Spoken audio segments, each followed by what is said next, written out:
सांस्कृतिक दोन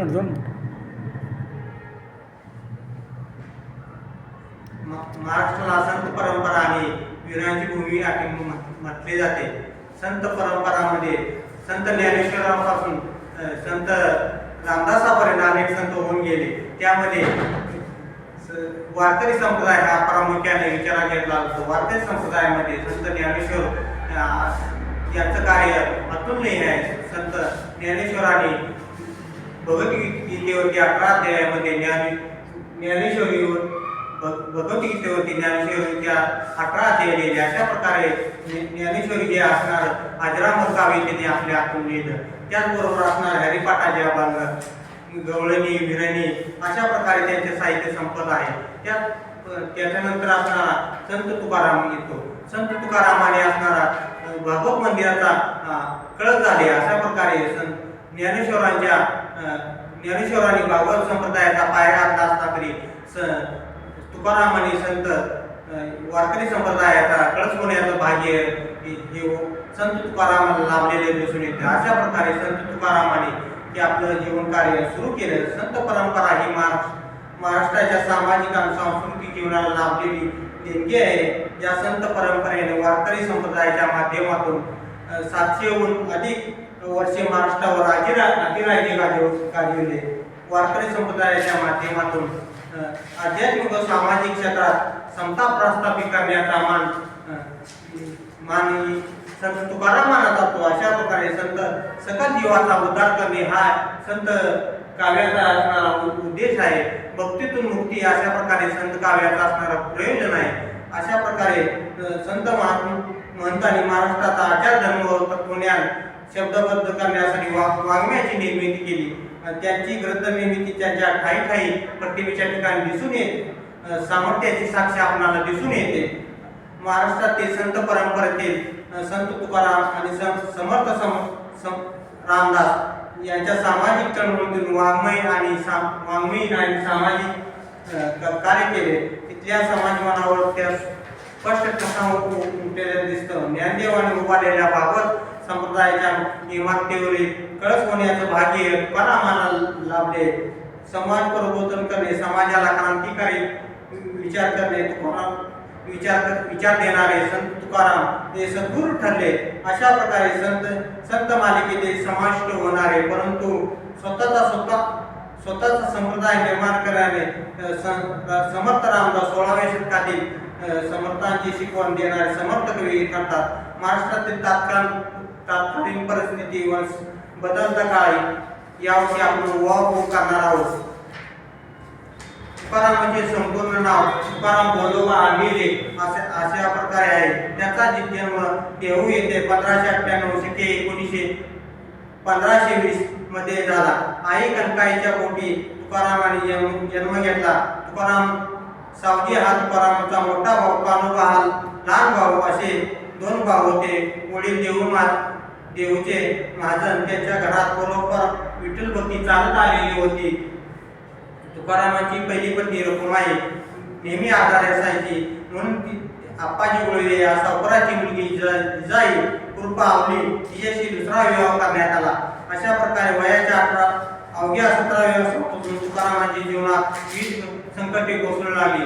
अशा प्रकारे तुकारामाने एकूण 42 वर्षाचं आयुष्य लाभलं. अशा प्रकारे 21 वर्षाचा आपण काळ घेतला तर 21 वर्षापर्यंत तुकारामांच्या जीवनामध्ये सुख समृद्धी आणि ऐश्वर्य होतं. एक माता 2 लग्नी केली. घरी माणसांचा व्यवसाय होता. अशा प्रकारे सर्व श्रीमंती त्यांच्या घरामध्ये होते. पण तिच्या मनात काहीतरी वेगळंच होतं आणि 21व्या वर्षानंतर त्याची पहिली पत्नी कनकाई रखुमाई आजाराने मेली. अशा प्रकारे त्यांचा छोटा मुलगा सुद्धा अन्नान करून मेला. अशा प्रकारे त्यांच्या जीवनामध्ये एकामागून एक संकट येत गेली. त्यामुळे त्यांचं मन विषण्ण झालं. अशा प्रकारे त्यांचं मन विषय झालं. अशा विकारिक परिस्थितीत जाताना दुसऱ्या पत्नीच्या जिजाईच्या अंतःकरणात कर्कशाने त्यांच्या दुःखात आणखी भर पडली. या सुखदुःखाचा घटनांचा परिणाम तुकारामांच्या हळव्या मनावर झाला. त्यांच्या दुःख कवितेतून व्यक्त होऊ लागले. त्यांच्या भावभावनाच्या अभंगवाणीच्या रूपाने मुक्त वाट करून दिली. या जीवनाभूतीमुळे तुकारामांचे मन अध्यात्मात गोड झाले. त्यांच्या गावावरील भंडारा डोंगराचा आश्रय घेतला आणि त्या डोंगरावरती एकांत मिळाल्यानंतर ईश्वर चिंतनात रमू लागले. निसर्ग सानिध्यात रमान झालेल्या तुकारामांचा सामाजिक दोष तीव्रतेने जाणू लागला. या जाणीवेतून समाजात अस्तित्व असलेल्या ढोंगी रूढी परंपरा पत्ता यावरती हल्ला चढविला. आपल्या वाट्याला आलेला कांद सहन केल्यानंतर जीवनात आलेल्या नव्या वळणाची प्रेरणा देणारे नामदेव शब्दातून व्यक्त करताना म्हणतात, नामदेव केले माझे स्वप्न माझी जागे सवे पांडुरंगे येऊन या सांगितले काम करावे कवित वागे निमित्त बोलू नये. पुढे तुकारामाने आपल्या हयातीत 4,500 अभंग रचले. त्याचे अभंग तुकारामांची गाथा या सकल एकत्रित केलेले आहेत. तुकारामांचे काव्य पण आकर्षण महाराष्ट्रापुरते मर्यादित राहता भाषा प्रांत यांच्या मर्यादा ओलांडून गेलेला आहे. अशा प्रकारे काव्य.com च्या लोकांना मोलाचा ठेवा आहे. तुकारामांची अभंगवाणी. तुकारामाने आपल्या अभंगवाणी दैनंदिन जीवनातील नानाविध अनुभव शब्दबद्ध केलेले आहेत. हे शब्दबद्ध करत असताना जीवनातील वास्तवता प्रखरपणे मांडतात. समाज चिंतन त्याचा कविताचा एक गाभा आहे. त्यामुळे त्यांच्या कवितेत उपदेशकर्ता बहुतांशी वाङ्मय उत्स्फूर्त आत्मविश्वास स्वरूप अशा प्रकारे त्यांचं वाङ्मय रचलेलं आहे असं आपणाला निघून गेले. तुकारामांच्या आत्मनिवेदन अभंगातून धन्य देवगाव पुण्यभूमी ठाव नांदे देते देव पांडुरंग असे वर्णन देवाचा पुण्यभूमी म्हणून उल्लेख करतात. आपल्या कुळाची परंपरा सांगताना अशा अभंगातून त्यांच्या कुळाविषयी व्यवसायाविषयी माहिती तर मिळते. त्याचबरोबर त्यांच्या कुळाची महान परंपरा आपणाला समजते. शुद्ध बीजा पोटे फळे रसाळ गोमटी मुखी अमृताची वाणी देवाचे करणे सर्वांग निर्मळ चित्त असे गंगाजळ तुका म्हणे जाते ताप दर्शने विश्रांती. अशा प्रकारे शुद्ध बीजा पोटी असणारा बीज जर शुद्ध असेल तर त्या बीजापासून येणारी रोपट सुद्धा किंवा जन्माला येणारी संतती तुझा निकोप असते. अशा प्रकारे असणारा दाखला तुकारामाने या ठिकाणी दिलेला आहे. दुष्काळात आपल्या आप्तगणांचा एकापाठोपाठ एक मूर्ती झाल्यामुळे तुकाराम एकाकी बनले. या एकाकी जीवनाचा अंतर्मुख होऊन त्यांनी विचार करू लागले. दुःखाने पळून निघालेले अंतःकरण समाजातील मानवी दुःखाकडे अपार करून नेणे पाहू लागले. त्यांच्या मनाच्या स्वतःच्या कुटुंबाच्या दुःखाविषयी समाजाच्या दुःखाविषयी कळवळा अधिक निर्माण झाला. समाजाला उपदेश करण्याची गरज लक्षात आली. अशा नामदेवाने स्वप्नामध्ये येऊन प्रेरणा दिली. अशा प्रकारे तुकारामांचा विषय खडतर आयुष्य दुसऱ्या टप्प्यामध्ये राहिलेला आहे. अशा प्रकारे नामदेवाने येऊन त्यांना कवित्व करण्याची संधी दिली. अशा प्रकारे तुकाराम हे कठोर तुकारामाची भूमिका ही दुधारी शस्त्रासारखी आहे. एका बाजूला तुकाराम नम्रपणे झुकलेले आहेत, दुसऱ्या बाजूला कठोर अशाप्रमाणे आसूड वर्णाने झालेले आहे. तुकाराम म्हणजे तुकाराम म्हणतात. त्यांच्या नावामध्ये तुकारामांचे आहे की तुकाराम मी का होऊ शकत नाही. अशा प्रकारे तुकाराम देवाला प्रश्न विचारतात. आणि तुकाराम हे दुसरं आपल्याला चुकलेलं म्हणजे ईश्वराकडे झुकलेलं मान झुकलेलं अशा प्रकारे तुकाराम या ठिकाणी आपल्याला पाहायला मिळतात. तुकारामांचं संपूर्ण आयुष्य पाहिलं तर खऱ्या अर्थानं त्यांनी समाज उपयोगी असणारा समाजासाठी खूप काय केलं.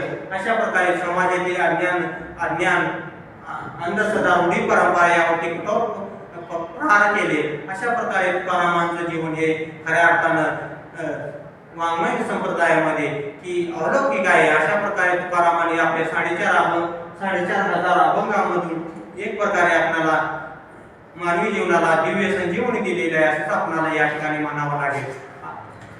अशा प्रकारे तुकारामांचं की विठ्ठल परतू भक्तीपर काय अभंग आहे ते आमची मिरास पंढरी आमचे घर भीमातरी पांडुरंग आमचा पिता आमची रुक्माई माता भाव कुंडलिक मुनी चंद्रभागी आमची बहीण अशा प्रकारे त्यांनी पंढरीचं महात्म्य वर्णन केलेलं आहे. त्यांच्या पूर्वजांचे पंढरची वारी होती, त्यामुळे त्यांच्या घरात विठ्ठल भक्ती आपसुकी आलेली होती आणि त्याचा खरा फायदा त्यांना झाला. सुंदर ते ध्यान उभे विटेवरे करकटावर ठेवून या तुळशी घरात काशी पितांबर आवडे निरंतर त्याची रूप मंग कुंडळ तळपती श्रवणे कंठी कस्तो म्हणे विराजत तुका म्हणे माझे हेची सर्व सुख पाहिणे श्रीमुख आवडीने विठ्ठल भक्ती कृपेची सावली असे तुकारामाने वाटते. अशा प्रकारे सुंदर ध्यानात विठ्ठलाचं घ्यावं. सुंदर मूर्ती विठ्ठलाची पाहिल्यानंतर, सावळी मूर्ती पाहिल्यानंतर त्यांच्या अंतर्मनामध्ये आनंद होत असते. अशा प्रकारे त्यांनी भावनाच्या डोंगरावरती कठोर तपस्या केली आणि अशा तपश्चर्यामधून त्यांनी विठ्ठल आपला करून घेतला. अशा प्रकारे त्यांनी मानवाला दिव्य संदेश दिला की भक्तीतून मुक्ती अशा प्रकारे असणार. संत साहित्याचं हे प्रयोजन आहे. भक्तीतून मुक्ती अशा प्रकारे संत साहित्याचं प्रयोजन असल्यामुळे सर्वांना भक्तीच्या माध्यमातून त्यांनी वेध लावला. अशा प्रकारे महाराष्ट्रभर त्यांनी असणार आपला अभ्यास दौरा केला.